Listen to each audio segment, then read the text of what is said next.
Right, it's about 9 o'clock on Tuesday morning, and we're starting to get these guys out of the way. Kind of excited to see how this little guy right down here does as far as collecting the sawdust. I cleaned it up down in there, so we'll see what kind of action I got in that. But right now, I got to get this behemoth up here on the hydraulic table. So let me lean her up there and get her up. I can't lift it, but I can waller it. Alright, got her up on there without too many sore muscles. And what's funny about this stuff is it has a tendency to make me sore. So anyway, I'll probably start throwing some of that stuff out here in the driveway. I should have done that on that up there in that barrel. But anyway, I'm ready to roll her up and get her on top of the table. Alright, a couple things to note. Get her cranked up there to where it goes over the top of the table. I can just slide it off and then roll, kind of give it a scooch. These guys right here, that keeps you from cutting your ankles. I'm putting a piece of wood on there. I don't know how many times I've been scarred from running into the metal plates. And then these brakes on this, those are some really good wheels. And they break and they hold that thing. So when you're moving it around and wallering it, that holds pretty good. And of course that table goes way up from way down there up, so good stuff. Let's get it onto the tabletop. All right, we got her slid over to the table. Time to kick the brakes on this thing. Get that down, roll it away a little bit, hit the crank. Watch your hands, because when this thing comes down, if your hand's inside that little gap right there, it will take the hide off your hands. You get that around there, and you just roll it on around outside and bring it back over to the other side. These 1x4s will do a fairly good job. Just roll it around up this way.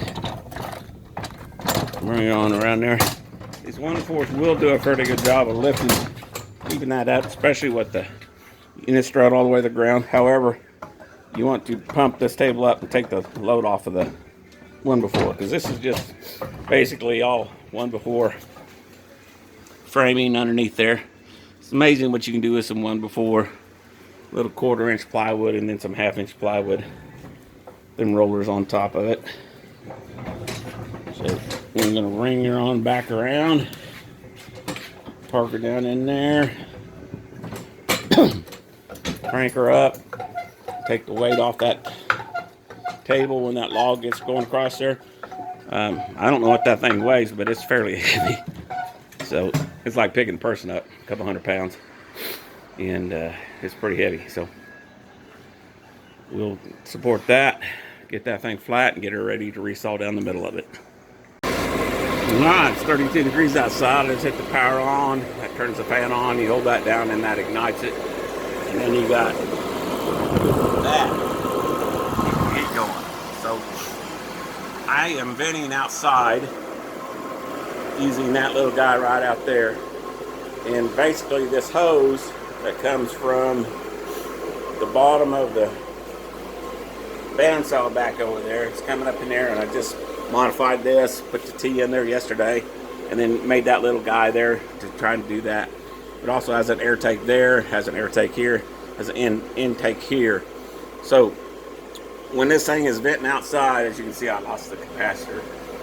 This is the second capacitor I've had on this motor, and the little bitty capacitors, yeah, I'm pushing it, but you know, the capacitor's $6-8, and I went back to the manufacturer. They didn't have any; they were out of stock. So I just went to a local electric supply and grabbed one that matched up to the numbers, and it was a little bit bigger. So I just tie wrapped it out there. And anyway, so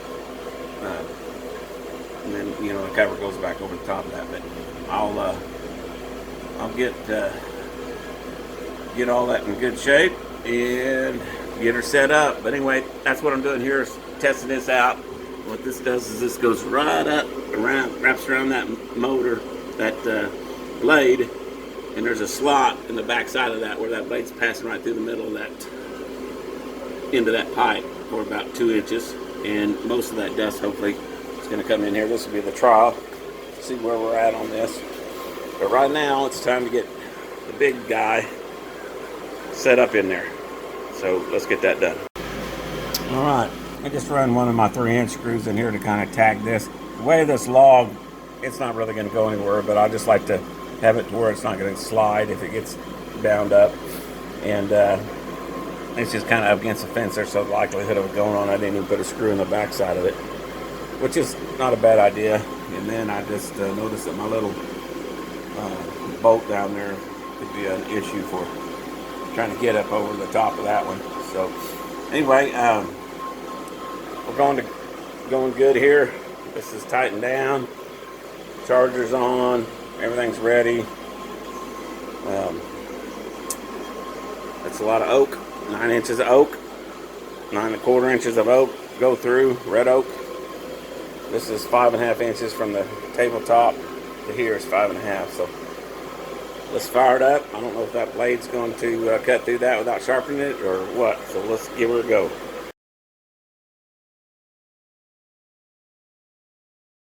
All right, started off resawing through this 9½ inch red oak.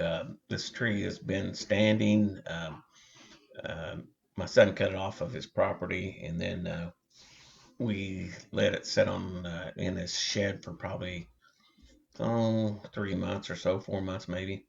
And then I started resawing it, and this blade that's on this bandsaw is,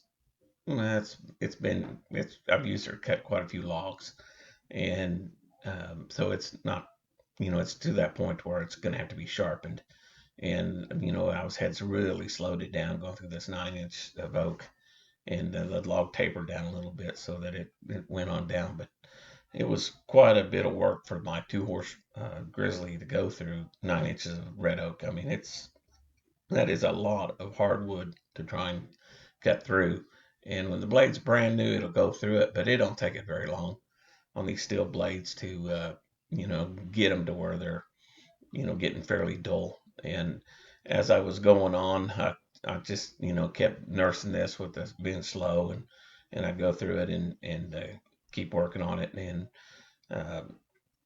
for the biggest part, it worked out pretty good.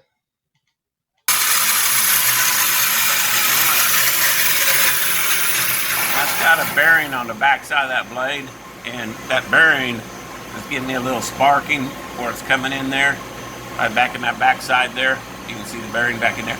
So it's pushing that way against that blade quite a bit, and that's a really heavy cut to be going through 7½ to 9¼ inches of oak in there to split that up. That's quite a bit of work for that 2-horse bandsaw motor to do that. So this is some of the hardest stuff that I've ever cut, and I'm at right about my max. Even with a brand new sharp blade, this isn't a sharp blade. This one's cut quite a few logs, and it's getting to the point where I'm gonna have to start sharpening it. But with the ability of turning down that rheostat, which turns out through that device that's inside there, a variable whatever the thing is, it makes the winch to be able to be speeded up and slowed down. So let's look underneath here and see what we got as far as sawdust goes. That's pretty good. No dust on the ground yet. We'll run a few logs through it and see where we're at. Right now I got to clear that out and move that back.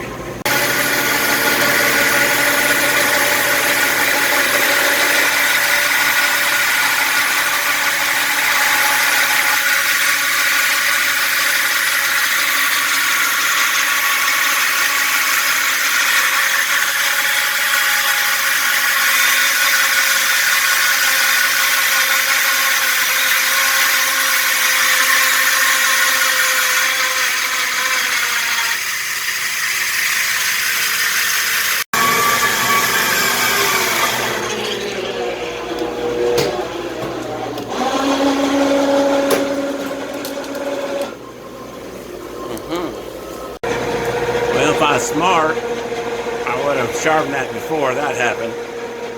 But the blade was going up, pull my jig board tight, and the blade wandered all the way to the side. That's what you get out of the full blade. So I'll get the drum off, give it a sharpening, and then see how she does. Okay, depending on the gullet of your blade, where it gets out to the point, like right here, that's the size of the stone you want to get. And when they get worn out, you want that to be going back and forth like this with the Dremel.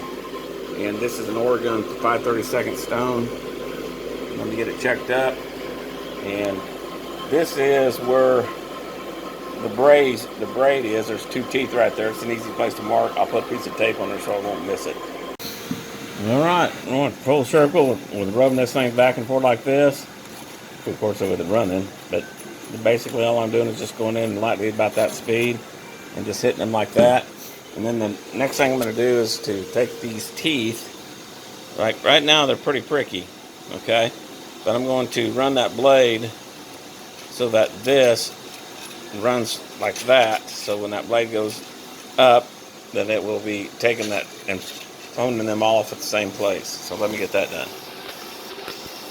All right.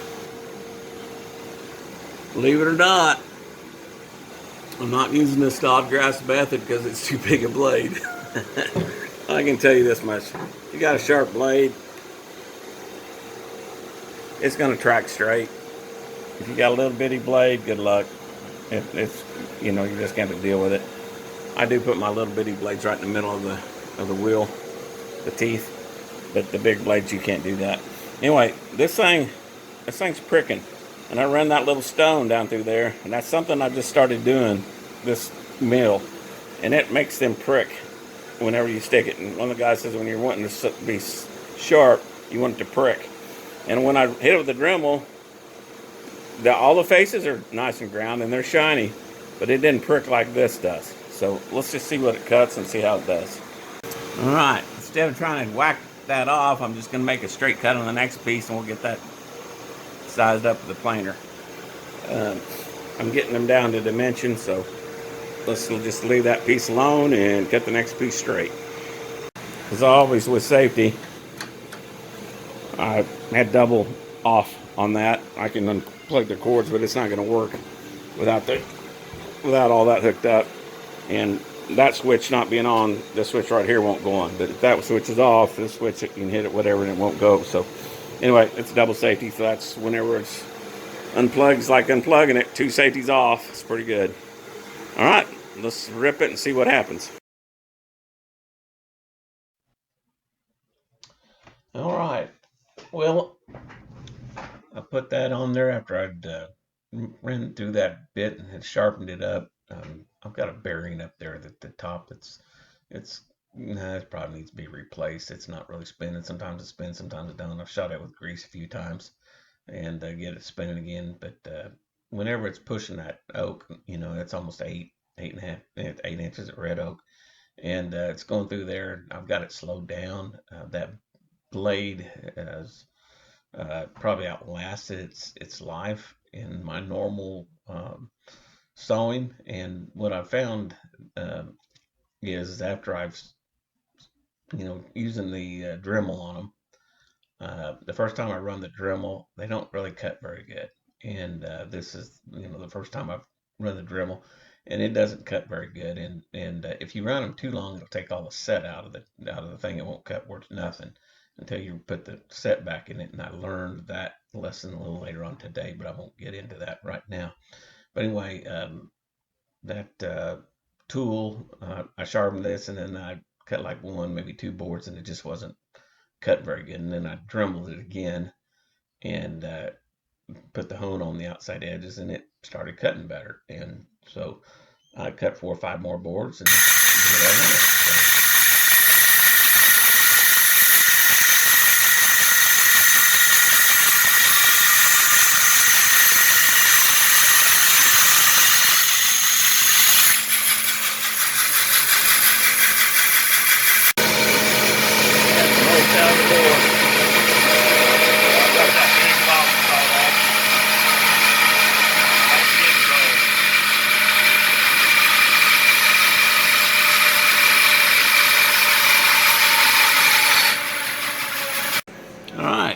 to harvest from that one log.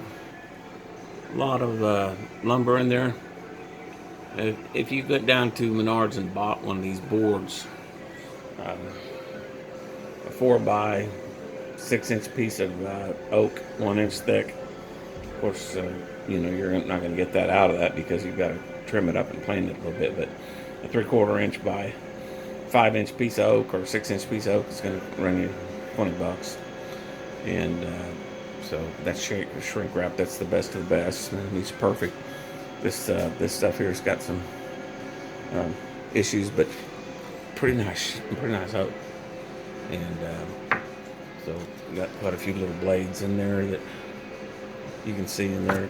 This is the stuff that makes all this worth it.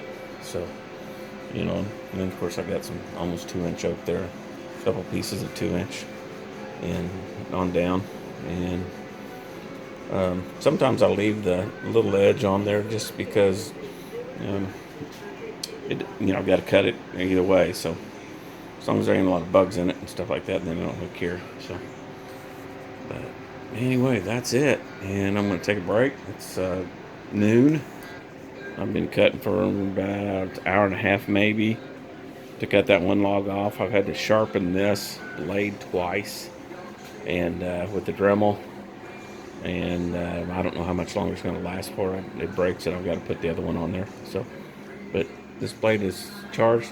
I will say, with the vacuum up there sucking out the heat, it only sucks it out to about, the lowest point on this is right here.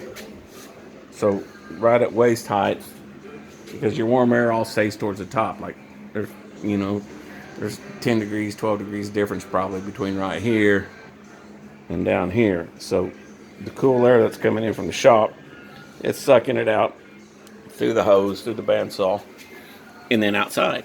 So down here, of course, it's colder, but that's the highest point right there that this is sucking air from. So just down, so it's not sucking all the heat out of my shop. And so that's kind of a misnomer. Now, if I had the hole up there at the very top, and that's where all my air was coming from, it would be taking all the heat out of it. But since my air intake is way down here at the waist, I'm perfectly comfortable in here with this running all the time, and I'm in a t-shirt. So there you go. So let me go get the lawn tractor and pull this out and sticker it. I may cut another one before I do it. I don't want to get too much weight up there. That oak's heavy, hard and heavy. So you make some beautiful stuff though with it. All right, I just went around and set all them teeth, and I used a 4-degree pitch, which I have no idea what I'm doing. All I can tell you is the blade was starting to bind up. So I went through there and I popped this door here, and I popped that door down there. And I loosened it up. I turned everything off, unplugged everything, loosened the tightness on the belt, loosened this, got the blade off of it. I tried to do it here, but there was no way I could do it there.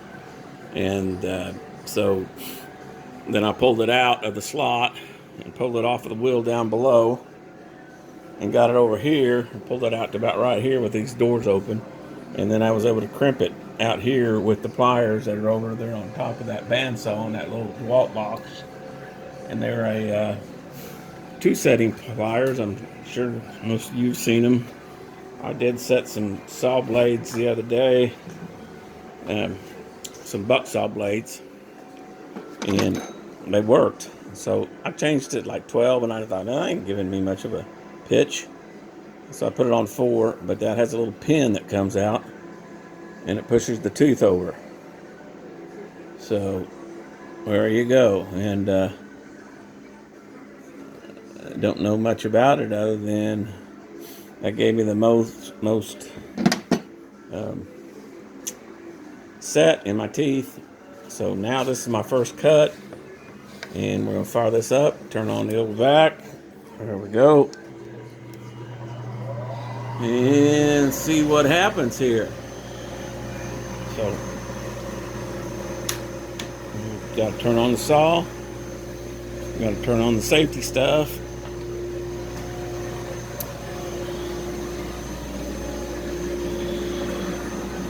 Push the start button. Turn this thing. I got some time on my battery charger, and it is set to 40 amp. If I want to go really fast, just go down that 200 and move it down there, and it puts out more amps so that it goes a little faster. But I don't need to go this fast with this oak. So, all right, I'm lined up for a 1-inch board. And fire up the bandsaw.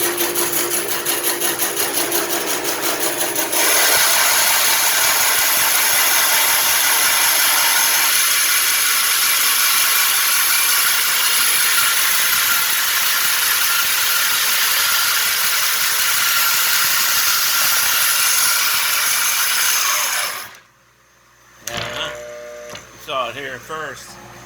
My bushing fell out of there, so I just shut it all off. Let me get the bushing back in there. Yeah, you know, those things come working out of that thing, and they're not too good a design. I should be having ball bearings in here for this, but anyway, I keep thinking I'm gonna buy the industrial one, about a 5-horse job, because I like doing this. But yeah, it's bigger. We'll just keep after it. Let me put that back in and get back on track. All right, everything's still tight, and let's fire this up again.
See a little,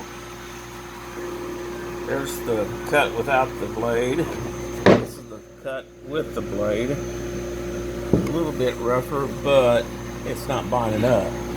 I figured I don't know if I needed to run a blade, a little grind or something on there to kind of keep them, get them all in set. But anyway, that was cutting better than what I had before. That's no doubt. So let's put this other one and this guy up and get it done.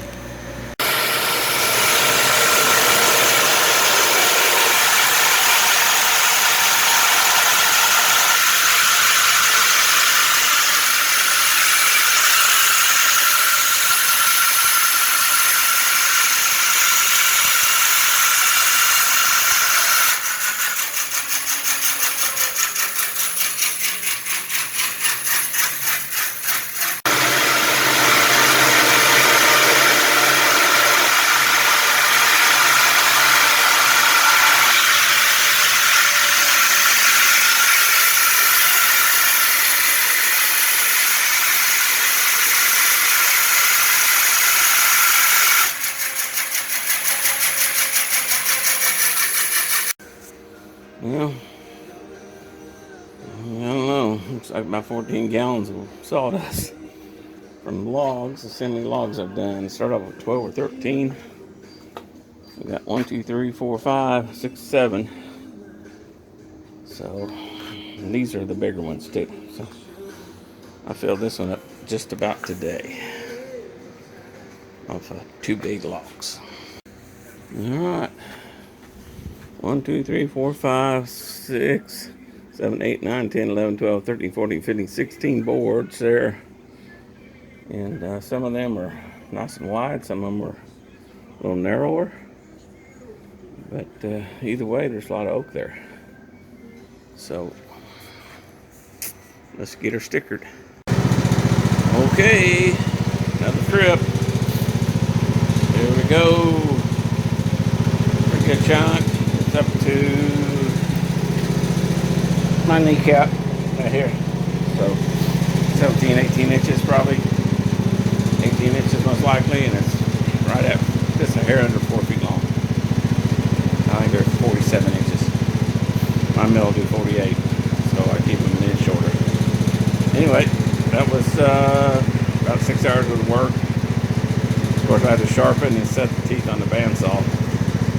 But, you know, hey, it's all good. If I went to buy that, it cost some money. Didn't cost me much other than little gases.